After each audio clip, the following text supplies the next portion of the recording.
जितनी भी दुनिया के धर्म बनी सब हमको चुरा कर बनी, सब चुरा चुरा कर बनी, पर हमारी धर्म ने सबको देना सिखाया, किसी से लिया नहीं है। भारत ने आज तक किसी देश पर हमला किया हो ऐसा आप एक बार भी नहीं बता सकते हो। भारत बिना वजह कभी किसी पर आक्रमण नहीं करता। वही गलत बात है कि बाहर के लोग यहाँ शरणार्थी बनकर आते और हम लोग बहुत भोले। भारत के लोग भोले हैं, सबसे कहते हैं आओ, और वो लोग यहाँ आते हैं और आकर यहीं के होकर यहीं का खाकर यहीं अपनी कुरीतियों को बढ़ाते हैं। लेकिन फिर भी हिंदू कहता है कोई बात नहीं, तुम्हारी भी बच्ची पलनी चाहिए, जियो और जीने दो। ये हिंदुओं की महानता है, ऐसा महान देश है हमारा। और ये हमारे लिए गर्व की बात है कि हमें भारत जैसे देश में जन्म मिला। हमारे देश को क्या कहते हैं? भारत माता। किसी दूसरे देश को माता नहीं कहा जाता। कोई कहता है कि पाकिस्तान माता, अमेरिका माता, इंग्लैंड माता, कोई नहीं कहता। केवल भारत माता। क्यों? क्योंकि यहाँ सबका सम्मान है, यहाँ सबको गले लगाया जाता है। बस हमसे मिलने वाला अपनी भावना अच्छी रखे, स्नेह रखे, तो यहाँ सबसे कहा जाता है आओ भैया जियो और जीने दो। और ये हमारे संतों ने, हमारे मनीषियों ने, हमारे प्राणों ने हमको सुनाया है, ये हमारे खून में बसा हुआ है। हमारे यहाँ तो चींटी को मारना भी अपराध है। ऐसा सुंदर देश, ऐसी पावन गंगा हमारे देश में बहती है, जिसमें स्नान करने से कितने रोग कट जाते हैं। गंगा बताओ किसी दूसरे देश में बहती है क्या? हमारे भारत भूमि में बह रही है गंगा। गंगा तेरा पानी अमृत, अमृत की धारा बहती है हमारे देश में।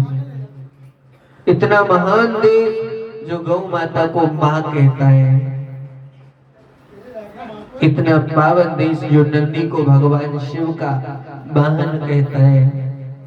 ऐसी दया, ऐसी शीलता आपको इस धर्म के अतिरिक्त कहीं भी देखने को नहीं मिलेगी। पुरातन समय जब बीता तो कुछ लोग अंग्रेज आए, कुछ अंग्रेजों के डर से, कुछ आक्रांताओं के डर से बदल गए। वस्तुतः ही सब हिंदू ही। थोड़ा पीछे जाओ, आज से 2000 साल पीछे चले जाओ, ज्यादा नहीं। आज से 2000 साल पहले ना तो कोई क्रिश्चियन था, ना कोई ईसाई था, ना कोई पंजाबी था, ना कोई सिख था, ना कोई मुस्लिम था तो केवल और केवल हिंदू, वैदिक सनातन धर्म, सब हिंदू ही। बोली गोविंद भगवान की।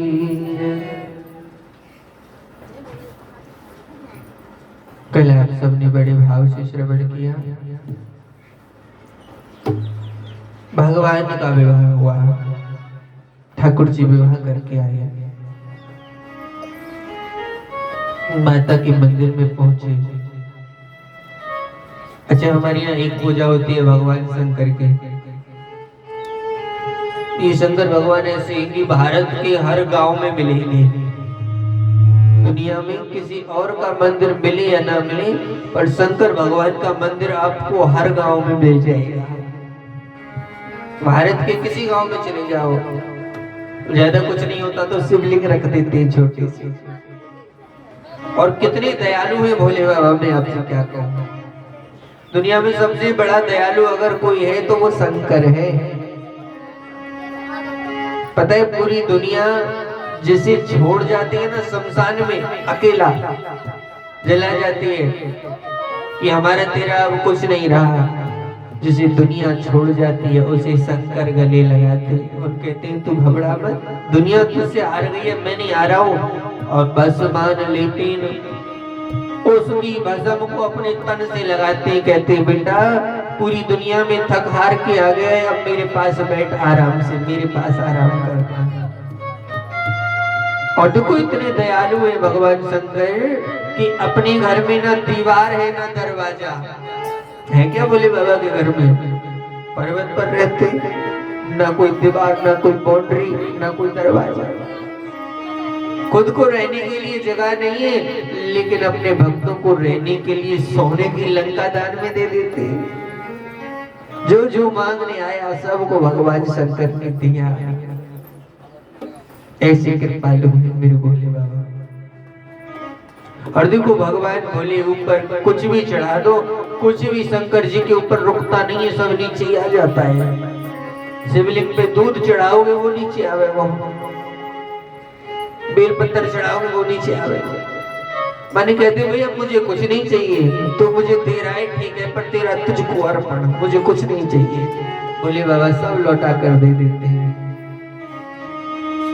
भागवत में कथा आती है भगवान के विवाह के बाद एक ऐसा प्रसंग बना कि एक राक्षस है नाम है प्रकासुर, और शकुनी का बेटा है। मामा शकुनी नहीं, एक और राक्षस था शकुनी, इसका बेटा है। एक दिन नारद जी से मिला और नारद जी से पूछा एक बात बताओ, ये तीनों देवताओं में सबसे जल्दी खुश कौन होता है? नारद जी बोले शंकर जी जल्दी खुश हो जाते हैं और वरदान भी अच्छा ही देते हैं। अच्छा, अब देखो कैलाश पर चला गया, ओम नमः शिवाय ओम नमः शिवाय ओम नमः शिवाय जाप कर रहा है, भोले बाबा नहीं आए। अब राक्षस है, अब राक्षस है तो अपने शरीर को काट काट के चढ़ा रहा है, नमः शिवाय नमः शिवाय नमः शिवाय। और जब पूरा शरीर काट दिया तो भोले बाबा खुश हो गए, बोले अरे भैया बस बस बस बस, अपने हाथ पैरों को मत काट, परम द्रोही, वरदान मांगो, क्या मांगना चाहते हो? अब राक्षस बड़े चतुर होते हैं। राक्षस बोला प्रभु अब आपका दर्शन हो गया, हम आपसे क्या मांगे? कुछ नहीं चाहिए। बोले नहीं नहीं, तुम क्या सोचते हो नारायण ही दे सकते हैं, अपन भी दे सकते हैं, हम शिव हैं, मांगो क्या मांगते हो?